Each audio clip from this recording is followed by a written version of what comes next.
লুচি দিয়ে ছোলার ডাল খেতে অনেকেই ভালোবাসি।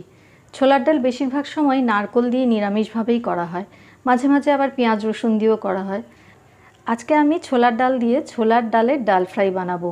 এটা লুচি, পরোটা, রুটি সবের সাথেই খেতে দুর্দান্ত লাগে আর খুব কম সময়ে তৈরি হয়ে যায়। তো চলুন রেসিপিটা দেখে নেওয়া যাক। 200 গ্রাম মতো ছোলার ডাল আগের দিন রাত্রিবেলা ভিজিয়ে রেখেছিলাম। কড়াইয়ে তেল দিয়ে দিলাম। তেল গরম হয়ে গেলে পরে 8 চামচ জিরে আর একটা শুকনো লঙ্কা ফোড়ন দিয়ে হালকা ভেজে নেব। এবার দিয়ে দিলাম 1 চামচ আদা রসুন গ্রেট করা। 4-5 কোয়া রসুন আর 1 ইঞ্চি আদা গ্রেট করে রেখেছিলাম, সেটা লালচে লালচে করে ভেজে নেব। এবার এর মধ্যে দিয়ে দিচ্ছি 2টো কুচনো পেঁয়াজ। পেঁয়াজটা হালকা একটু নাড়াচাড়া করে নিয়ে দিয়ে দিলাম স্বাদ মতো লবণ।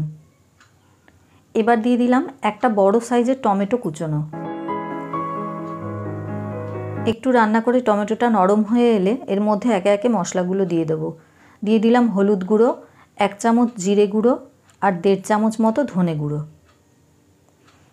মশলাগুলোর কাঁচা গন্ধ চলে যাওয়া অবধি ভালো করে একটু নেড়েচেড়ে ভেজে নিলাম। এবার এর মধ্যে দিয়ে দেব আগের দিন রাতে ভিজিয়ে রাখা ছোলার ডালটা। ছোলার ডালটা 50% মতো নরম হয়ে গেছে, এরকম ডালই দরকার।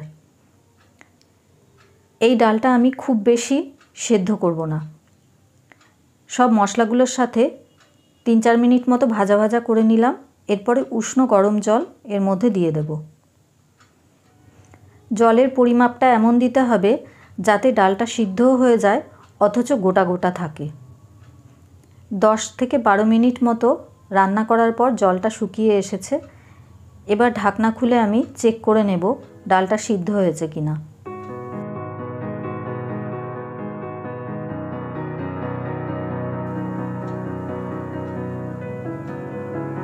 ডালটা একদম পারফেক্ট সিদ্ধ হয়ে গেছে অথচ গোটা গোটা রয়েছে। আমি দিয়ে দিলাম 2টো কাঁচা লঙ্কা, স্বাদ মতো চিনি দিয়ে দিলাম আর দিয়ে দিলাম 1/2 চামচ গরম মশলা গুঁড়ো। ভালো করে মিশিয়ে নিয়ে একটা হাতার সাহায্যে কিছু কিছু ডাল আমি গলিয়ে দেব। এবার কিছুক্ষণ রান্না করে জলটা শুকিয়ে এলে পরে এর মধ্যে দিয়ে দিলাম 1 চামচ ঘি আর কসুরি মেথি। বড় 1 চামচ কসুরি মেথি হাতে নিয়ে ডলে ওপর দিয়ে ছড়িয়ে দিলাম। কেউ কসুরি মেথির পরিবর্তে ধনেপাতা কুচিও দিতে পারে। সব কিছু ভালো করে মিশিয়ে নিয়ে ছোলার ডালের ডাল ফ্রাই পারফেক্ট রেডি হয়ে গেছে। এটা রুটি, পরোটা বা লুচি সবের সাথেই খেতে দারুণ লাগে। তাহলে এইভাবে শুকনো শুকনো ছোলার ডালের ডাল ফ্রাই বানিয়ে লুচি, পরোটা দিয়ে খেয়ে দেখুন, আর কেমন হলো আমাকে অবশ্যই কমেন্টে লিখে জানাবেন। বন্ধুরা, আমার রান্না যদি একটুও ভালো লাগে লাইক কমেন্ট দিয়ে মোটিভেট করবেন। নতুন বন্ধুরা আমার চ্যানেলটা সাবস্ক্রাইব করার অনুরোধ রইল।